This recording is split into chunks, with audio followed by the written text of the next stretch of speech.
les prophètes et les prophéties dans le Nouveau Testament.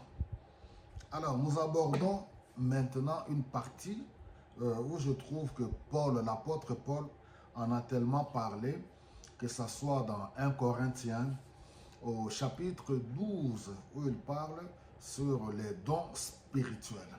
Et puis, là où il parle aussi des dons spirituels, hein, il énumère. Et là, nous voyons, parlant de la prophétie, que celui qui prophétise, il fait quoi? Il édifie, il console, il encourage, et ainsi de suite.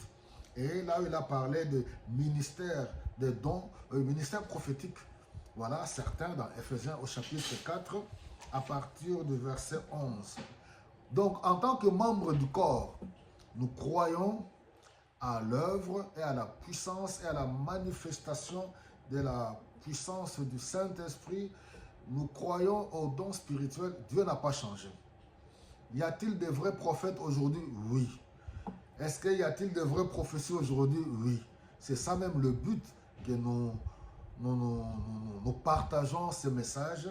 C'est pour que l'Église, c'est pour que le peuple de Dieu ne soit pas dans la confusion. En dépit de tous ces aventuriers, disons de bonne aventure, à gauche, à droite, Ecclésiaste au chapitre 1er, le verset 9 nous dit, il n'y a rien de nouveau sous le soleil. C'est pour cela le peuple de Dieu doit s'instruire. Le peuple de Dieu doit étudier la parole, doit s'informer. Nous ne devons pas tout jeter et puis voilà, renier le don spirituel, ni renier la manifestation des dons spirituels, ni renier les dons de Dieu. Loin de là. L'ennemi ne peut pas amener le corps du Christ à tomber dans ce piège. Il y a le faux parce que le vrai existe. Alors là, nous abordons par exemple un prophète où je vous demanderai de lire dans Actes des Apôtres, chapitre 11. Le contexte, vous le savez, hein, il y a eu persécution à Jérusalem, les disciples se sont dispersés, Étienne a été lapidé, il a été tué. Alors, nous arrivons ici, on nous dit à partir du verset 27, en ce temps-là, des prophètes se rendirent de Jérusalem à Antioche. Donc, ils quittent la base, Jérusalem, ils vont à Antioche, l'un d'eux nommé Agabus, guidé par l'Esprit de Dieu. J'ouvre une parenthèse. Donc, je vous ai dit que le prophète de Dieu, bibliquement parlant, dans le contexte de la parole de Dieu, il est guidé par l'Esprit de Dieu. Il n'est pas guidé par autre chose. C'est pour cela, vous voyez, dans 1 Jean, au chapitre 4, le premier verset, l'écrivain nous dit de ne pas associer, de ne pas ajouter foi à tout esprit. Vous savez, les gens qui prédisent les choses, les gens qui parlent, même si ces choses sont exactes ou vraies, cela n'est pas une preuve que ce sont des prophètes de Dieu. Il n'y a que des ignorants qui tombent dans ce piège. On nous dit qu'un prophète de Dieu, un homme de Dieu, il est guidé par l'Esprit de Dieu. Il n'est pas guidé par les démons, il n'est pas guidé par ses propres sentiments, il ne touche pas aux fétiches parce que le prophète c'était porte-parole de Dieu. Ce n'est pas un marabout, il n'est pas dans des choses bizarres. Agabus, guidé par l'Esprit, s'est mis à annoncer qu'il y aurait bientôt une grande famine sur toute la terre. Voilà le message que Dieu envoie.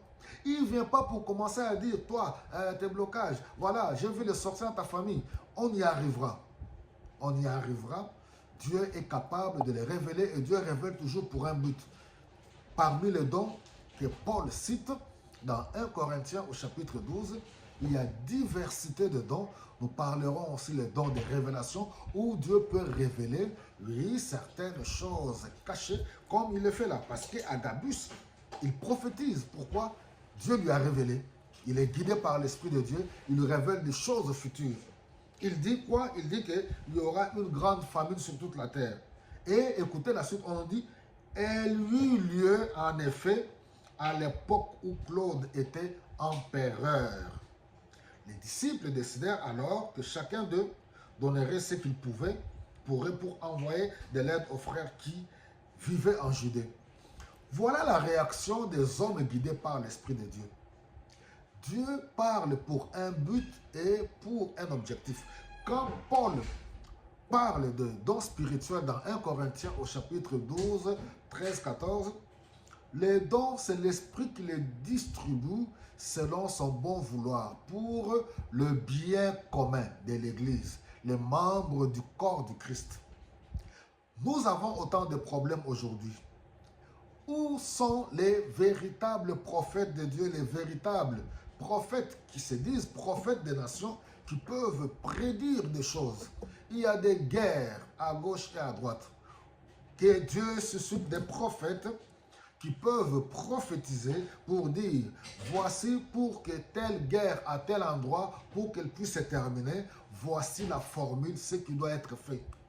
Mais si ceux qui s'improvisent prophètes, vos prophètes d'aujourd'hui, si c'est pour vous donner les scores du match de football du Léopard contre telle équipe, qui vous prédisent même la Coupe du Monde pour le Léopard, ce sont des faux prophètes. Que le Saint-Esprit vous aide, que le Saint-Esprit nous aide, qui nous guide pour comprendre réellement. Nous allons continuer la deuxième partie, toujours avec Agabus, le prophète de Dieu dans le Nouveau Testament. Que Dieu vous bénisse abondamment.